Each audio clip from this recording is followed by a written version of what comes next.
l'un des mathématiciens les plus réputés du monde, j'ai nommé l'énigmatique Nicolas Bourbaki. Le mystère dont s'entourait ce savant suscita la curiosité du village mathématique.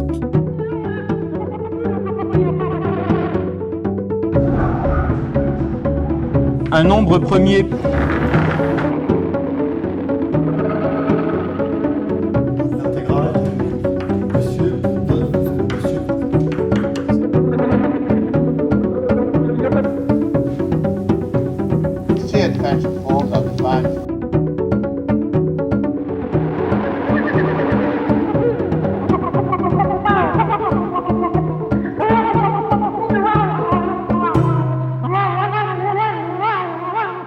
Est-ce que vous auriez l'idée de ce qu'on pourrait faire pour trouver?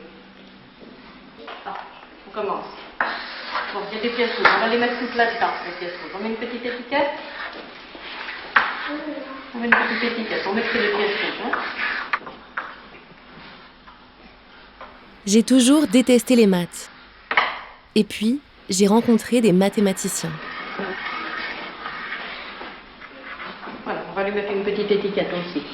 Par la force des choses, j'ai aimé les gens qui peuplent ce monde mathématique, leur gribouillis incompréhensible, leur poésie quand ils parlent de cette science radicale. Et ils m'ont raconté aussi une de leurs histoires. L'histoire d'un mathématicien du nom de Bourbaki.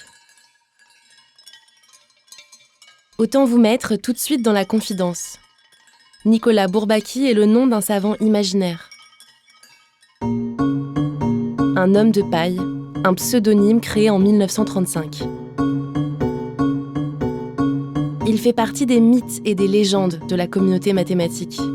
Il est la part secrète de cette science hermétique, froide et dure en apparence.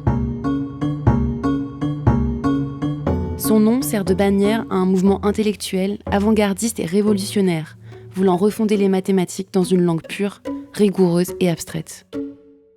Il a bouleversé l'écriture des maths et qu'on y adhère ou pas, sa rigueur est devenue un modèle. Son style, une école. Il est l'auteur fictif de l'une des œuvres les plus monumentales des mathématiques.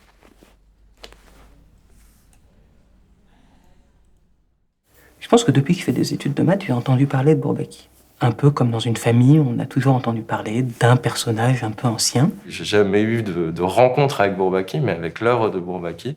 Ces beaux livres jaunes, tous ces petits fascicules, qui étaient c'était comme la Bible dans cette armoire-là. C'était quelque part le livre ultime. Bourbaki, ça représentait une frange comme ça de la bibliothèque, donc ça attire l'attention. Pour entrer dans le monde de Bourbaki, il faut que vous sachiez une chose.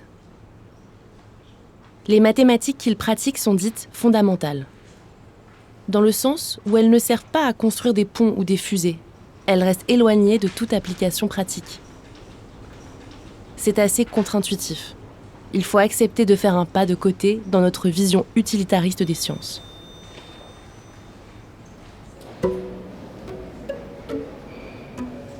Les mathématiciens sont une espèce un peu à part dans le monde des sciences. S'ils sont vus de l'extérieur comme les gardiens de la pensée rationnelle, ils sont aussi, par beaucoup d'aspects, semblables à des artistes, à des poètes. Personne ne les reconnaît comme tels car, au fond, personne n'a vraiment accès à leur art.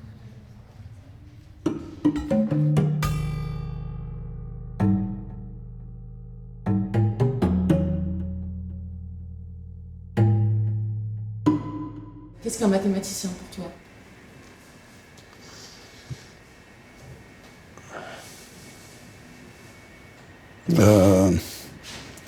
Quelqu'un qui fait des mathématiques. Un mathématicien, je pense, c'est quelqu'un qui essaie de trouver des modèles communs à toutes sortes de phénomènes, des modèles un tant soit peu généraux, de la modélisation formalisée, de façon à ce que les collègues d'autres disciplines puissent prendre le traitement de leurs questions clé en main. Et si tu devais résumer au grand public un peu justement l'objet de ces recherches? En général, ça se passe comme ça. Soit je donne une idée très vague et en fait je mens.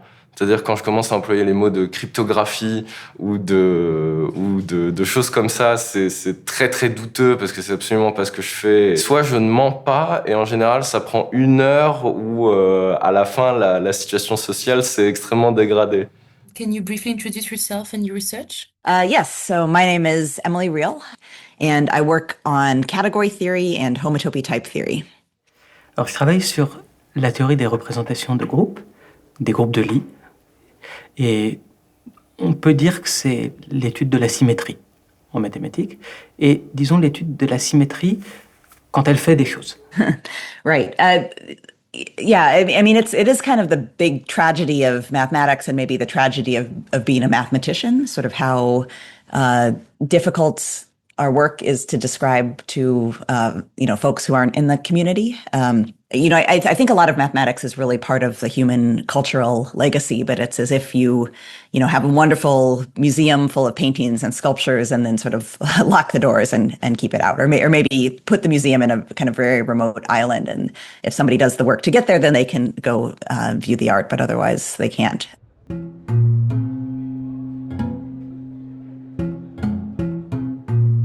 C'est dans les sous-sols d'une prestigieuse école parisienne que dort une partie de l'histoire de Bourbaki.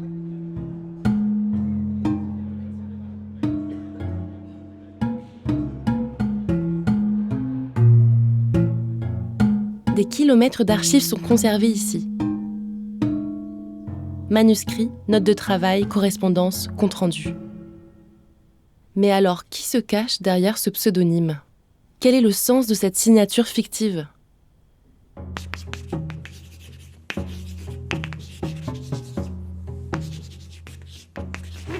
La dernière information que vous devez avoir pour entrer dans cette histoire est peut-être la plus importante. C'est que Bourbaki n'est pas la signature fictive d'un seul mathématicien. Il est le masque derrière lequel se cache une société secrète, toujours active aujourd'hui. Certains des mathématiciens et mathématiciennes que vous allez entendre connaissent Bourbaki de l'intérieur, mais ne dévoileront rien de leur appartenance au groupe. D'autres connaissent Bourbaki d'un peu plus loin. Mais il est pour tous un personnage un peu particulier dans le panthéon des maths. Une créature à plusieurs têtes.